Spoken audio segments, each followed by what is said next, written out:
हम ना कोई बीजेपी से हैं, ना कांग्रेस से हैं। हम हिंदुस्तान के खिलाड़ी हैं, ना हम हरियाणा से हैं, ना हम पंजाब से हैं। हम हिंदुस्तान के खिलाड़ी हैं, हमें इसी तरीके से ट्रीट किया जाए। और रही बात बीजेपी से है, डेफिनेटली उनको इस चीज का फायदा मिल रहा है कि वो बीजेपी से हैं, वो सांसद हैं और गवर्नमेंट का प्रेशर है या गवर्नमेंट का उनके ऊपर प्रेशर है या उनका गवर्नमेंट पे प्रेशर है, ये हमें पता नहीं है किसका किस पे प्रेशर है। पैसे की ताकत है, वो सब दिखती है। हमारे पास सच्चाई की ताकत है, उस सच्चाई की ताकत में हम जी जान से लड़ेंगे और हमारा पूरा देश हमारे साथ में, और आप लोग जो साथ में हो तो हमें उम्मीद है कि हमें न्याय जरूर मिलेगा। और आपके माध्यम से भी मैं सभी जितने हमारे एक रेसलिंग के नहीं, जितने राष्ट्रीय अंतर्राष्ट्रीय खिलाड़ी हैं, जैसे कोई भी गेम हो, उनसे भी हम समर्थन मांगेंगे। उनको भी बोलेंगे कि ये कुश्ती की लड़ाई नहीं है, आने वाले सभी खेलों के भविष्य की लड़ाई है ये। और जितने भी हमारे संगठन हैं, चाहे वो महिला संगठन है, किसान संगठन है, पंचायत है, खाप है, हम सबसे समर्थन मांगेंगे कि खिलाड़ियों की ये लड़ाई है, इनमें सब आप लोग सहयोग करिए। क्योंकि अगर अब हम नहीं जीत पाए तो ये जो अब पर्दे के पीछे हो रहा है ये खुलेआम होगा, क्योंकि ये लोग इतने ताकतवर हैं जिनके खिलाफ लड़ाई लड़ रहे हैं बच्चे। कमेटी रिपोर्ट की फाइंडिंग्स आई हैं जिसमें लिखा है कि 3 चीजें लिखी हैं कि एक, उस रिपोर्ट से जो पता चला है कि एक इंटरनल कंप्लेंट्स कमेटी जो थी वो ढंग से नहीं बनी हुई थी, जो 2013 में एक होनी चाहिए थी एक्ट के अनुसार। दूसरा ये लिखा है कि ट्रांसपेरेंसी और कंसल्टेशन की जरूरत है between the federation and sports person. और तीसरा लिखा है कि इफेक्टिव कम्युनिकेशन की कमी, ये ओसी की रिपोर्ट से पता चला है। जो 15 लड़कियों ने जो बयान दिए थे सेक्सुअल हरासमेंट पे, उसके ऊपर हमें चाहिए, उसके ऊपर क्या कमेटी ने रिपोर्ट बनाई है, क्या उनको कोई फाइंडिंग नहीं मिली? अगर नहीं मिली तो हमारे खिलाफ में एफआईआर दर्ज हो, अगर मिली है तो ब्रजभूषण के खिलाफ में एफआईआर दर्ज हो। कोई एक तो सच है, कोई एक तो झूठ है। 12 लड़कियों ने वहां जाके बयान दिए थे और अभी जो सोर्सेज के थ्रू आ रहा है वो ये आ रहा है कि क्लीन चिट मिल गई है और लड़कियों ने कोई ऐसे बयान नहीं दिए। तो वही विनेश वाली बात है, या तो फिर हमारे ऊपर कार्रवाई की जाए, अगर उनको कुछ नहीं मिला तो हमारे ऊपर उल्टी कार्रवाई की जाए कि हमने क्यों वहां जाके कुछ भी बोला। तो यही है कि पारदर्शिता नहीं है, कुछ भी क्लियर नहीं है, सब वो छुप छुपा के कर रहे हैं, धोखाधड़ी में रख के कर रहे हैं। कमेटी स्टार्टिंग से ही हमारे खिलाफ में बायस थी, स्टार्टिंग से ही बायस थी। वो उनको प्रोटेक्ट करने की हर संभव कोशिश कर रहे हैं। और अभी जो रिपोर्ट जो उन्होंने दी है, हम 3 महीने से फोन कॉल से, मैसेज से हर दिन प्रयास कर रहे हैं कि प्लीज हमें रिपोर्ट में दीजिए, क्या आया है, क्या आपने निकाला है, क्या निष्कर्ष पे आप पहुंचे हो। किसी ने कोई कांटेक्ट नहीं किया, फोन उठाने तक हमारे बंद कर दिए। अब जब उनको ये पता लग गया कि हमने पुलिस में एफआईआर दर्ज करने के लिए कंप्लेंट दे दी है, सुप्रीम कोर्ट में हम जाने वाले हैं, तब ये लोग प्रेशर में रिपोर्ट निकाल रहे हैं। तो पहले ये रिपोर्ट क्यों रिलीज नहीं की गई? ये कहना है कि वो सबूत सामने लाए, लड़कियों को सामने लाए। आरोप लग रहे हैं, जो लड़कियां कंप्लेंट करी है वो बार-बार कह रहे हैं उन लड़कियों को सामने लाए। अगर सामने आए हैं तभी तो कंप्लेंट दी है ना। और अगर उनकी खुद की बेटी होती तो वो सामने लेके आ जाते कि जनता के सामने बताओ भाई को उनकी खुद की बेटी। जैसे हम सब की बहन बेटियां हैं, हमें उनकी इज्जत भी देखनी है। क्योंकि ये नहीं कि हम कोई किसी लड़की के साथ सेक्सुअल हरासमेंट हुआ तो उसको सामने ला खड़ा कर दो, इसके साथ हुआ है। और हमारे देश का सुप्रीम कोर्ट है जी, उसके सामने जाएंगी लड़कियां, ना कि ब्रजभूषण के सामने। ब्रजभूषण से उनसे पूछ लो ना। और ये तो सुप्रीम कोर्ट का लॉ भी कहता है कि नाम और आइडेंटिटी आगे आ ही नहीं सकती। और हमें कॉल्स आ रहे हैं इस चीज को लेके कि नाम पता बता सकते हो, ये तो रूल ही नहीं है, बिल्कुल अनफेयर चल रहा है। नाम पता करने की कोशिश चल रही है। जिन लड़कियों ने डिपोज किया कमेटी के आगे और बोला कि हमारे अगेंस्ट में ये हमारे साथ ऐसा जो है, क्या उन्होंने इतनी सफाई के साथ में और इतनी स्ट्रॉन्ग एविडेंस के साथ में ये बात कमेटी के सामने पेश करी थी कि वाकई में उनको नील लिया जा सके कि हाँ ब्रजभूषण यहाँ पकड़े गए? मैं आपको 1-2 एग्जाम्पल दे सकती हूँ।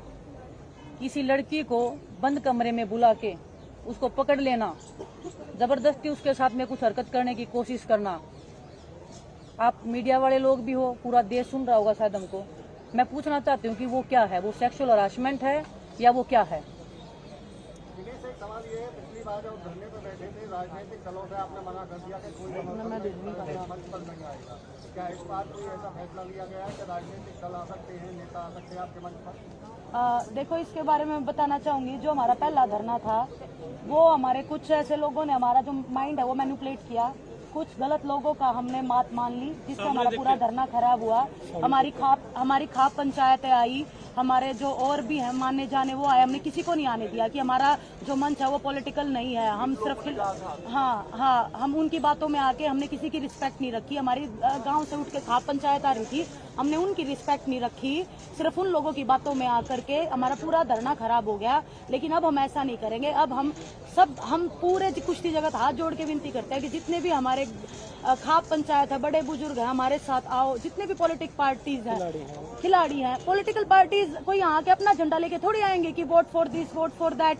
वो इसीलिए तो आएंगे हमारी हालात देख के कि ये एथलीट जो है कितने दुखी हो रहे हैं, पहलवान कितने दुखी हो रहे हैं, उनको हमारी सपोर्ट करने आ रहे हैं। जैसे मेडल लेके हम आते हैं तो हमें एयरपोर्ट रिसीव करने आते हैं, हमारा स्वागत करते हैं, वैसे ही हमारा परेशानी में आ रहे हैं तो हम क्यों मना करें।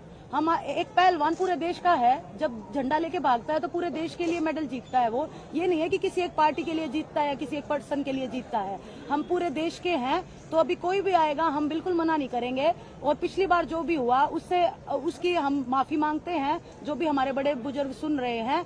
और बस इसी साथ के साथ हम फिर से यही कहना चाहेंगे कि आप लोग आओ, सपोर्ट करो। खिलाड़ी खेल विभाग से कोई भी आओ, हम जैसा कि बजरंग ने भी बोला, जितने भी खिलाड़ी हैं जो माने जाने उनसे भी रिक्वेस्ट करेंगे हम कि आप लोग आओ और हमारा समर्थन करो। अभी तक यूपी के जो रेसलर्स हैं, यूपी के रेसलर्स अभी तक आप लोग को ज्वाइन नहीं किए हैं, तो आप लोग क्या कहेंगे कि क्या यूपी के लोग जो है, क्या ब्रिजभूषण क्योंकि यूपी से आते हैं तो यूपी वर्सेस हरियाणा वाली चीज भी सामने आ रही है, ऐसा कहा जा रहा है, तो क्या आप लोग कहेंगे यूपी के रेसलर्स क्यों नहीं ज्वाइन किए? देखो, रोज लाखों ट्वीट करवा रहा है, लगातार आप लोगों के खिलाफ प्रोपेगेंडा चलाया। देखिए, वो बाहुबली है और उसके पास पैसा है, पावर है, वो कुछ भी कर सकता है। वो कभी सर्च ऑपरेशन करवाता है, कभी कुछ करवाता है, कभी ट्विटर पे कुछ लिखवाता है। तो उस चीज का हमें कोई दिक्कत नहीं, लिखवाए वो, और जो सच्चाई है वो सबके सामने आए। क्योंकि नहीं फोन धमकी अभी तक नहीं आई है, इतने तो वो नहीं है कि भाई समर्थन किया था उनको क्या दबाने की कोशिश की गई है पिछले 3 महीनों? बिल्कुल, बहुत सारे लोग हैं, कुछ एग्जाम्पल्स हैं आपके पास? बहुत सारे लोग हैं। जैसे पर्सनली नाम तो नहीं ले सकते, जैसे कि हमसे क्वेश्चन पूछे जा रहे हैं कि जो पिछली बार थे वो अब क्यों नहीं आ रहे हैं। देखो, उनको डर है कहीं ना कहीं कि अगर हम फिर से हार गए या हमारी नहीं सुनी तो उनका करियर खराब हो जाएगा। ठीक है, हम तो फ्रंट फुट पे है, हम तो पहले भी धरने में फ्रंट फुट पे खेल रहे थे। ठीक है, हमारा तो जो होगा वो देख भगवान के हाथ में है। लेकिन जो एथलीट है, जो पहलवान है, जो और हैं, वो डर रहे हैं कि कहीं हमारा करियर बर्बाद ना कर दे, इसीलिए वो पीछे अटके। यूं नहीं है कि वो हमारे साथ नहीं है, वो हमारे फुल सपोर्ट में, हमें मैसेजेस आते हैं, फोन कॉल्स आते हैं।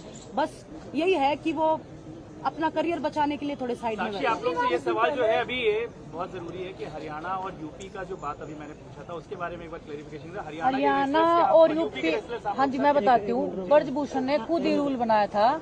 मैं बताऊंगा, जब हम देश के लिए मेडल जीतते हैं तब तो हम हरियाणा के नहीं रहते, जब तो हम पूरे देश के हो जाते हैं। जब अपने हक की लड़ाई के लिए आए तो हरियाणा यूपी हो गया, एक कम्युनिटी होगी।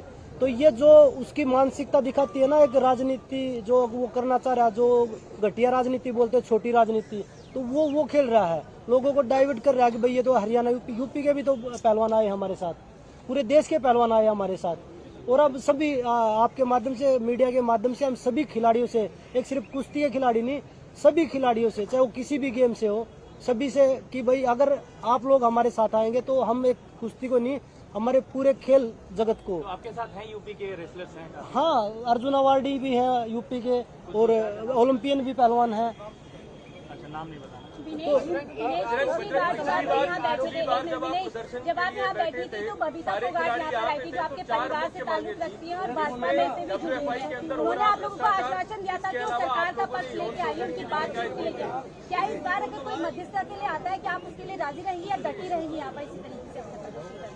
देखिए, वो मध्यस्थता के लिए आई थी, अभी वो सरकार के प्रेशर में है या किस चीज में प्रेशर में है, वो मेरे ख्याल से स्पोर्ट्स पर्सन से ज्यादा उनको पार्टी अच्छी लगती होगी, क्योंकि वो पहले थी खिलाड़ी, अभी तो वो पॉलिटिक्स कर रही है। तो हम किसी पे ट्रस्ट नहीं करेंगे, हमने पहले ट्रस्ट करके धोखा खा लिया है। अब कोई भी अगर बातचीत करना चाहेगा तो सबसे पहले तो हम यही बातचीत करेंगे। दूसरा, अब की बार हम बातचीत नहीं करेंगे, जो हमारे बड़े पहलवान हैं, जो हमारे गुरु खलीफा हैं, जो बड़े बड़े हैं, जो सीनियर हैं, जिनमें समझ है, बहुत सारे द्रोणाचार्य आए हुए हैं, अर्जुन अवार्डी हैं। कंप्लेंट थाने में दी गई है, वो जो इंसिडेंट है वो कितने टाइम पीरियड के हैं, कब से इस तरीके की बातें हो रही हैं? जब से ब्रजभूषण आए हैं तब से लेके और अभी करंटली जो चीजें चल रही हैं अब तक की इनके बीच में जितनी भी चीजें हुई हैं वो सब कंप्लेंट मतलब में हम है। कितना समय मान लें, 4 साल 5 साल पूरा? ताजा भी 12 साल से कंप्लेंट तो है। मिला 12 लिया। साल से जो है ना, 12 साल से लेके जो काला चिट्ठा जो उनका है, जो स्टार्टिंग से लेके अभी तक है, उस हर कंप्लेंट, हर लड़की कंप्लेंट में वही तो चीज़ कभी आप लोग आगे जो इंटरनल कमेटी है या उसके पहले आप लोगों ने इसके पहले कंप्लेंट की थी? कहाँ करते, कोई कमेटी थी ही नहीं। साक्षी कमेटी की मेंबर बना रखी। साक्षी को जिस दिन पहले दिन धरने पे बैठी उस दिन पता चला कि ये सेक्सुअल हरासमेंट में कोई कमेटी है और उसकी मेंबर है साक्षी। और जो कमेटी है उसमें जो चेयरपर्सन होता है वो महिला होती है और 50% से ज्यादा महिलाओं की भागीदारी होती है, उसमें सिर्फ साक्षी है। तो वो कमेटी ठीक नहीं थी। और वो अगर हम बोले भी ब्रजभूषण के खिलाफ में उसी कमेटी में जाके बोलना मतलब कि अपने हाथ से अपने पैर काटना, खुद के हाथ में तलवार लेके। तो हियरिंग के दौरान कोई आपकी विटनेस हॉस्टाइल हुई कि बोला गया था कि वो एक इल्जाम लेकर के जारी कैसा हुआ और बाद में वहाँ जाकर के उन्होंने बोला कि नहीं ऐसा नहीं हुआ, ऐसा कुछ हुआ था? नहीं, जब तक एक्शन नहीं हो जाता, जब तक उस पे अरेस्ट नहीं हो जाता, तब तक हम धरना खत्म नहीं करेंगे।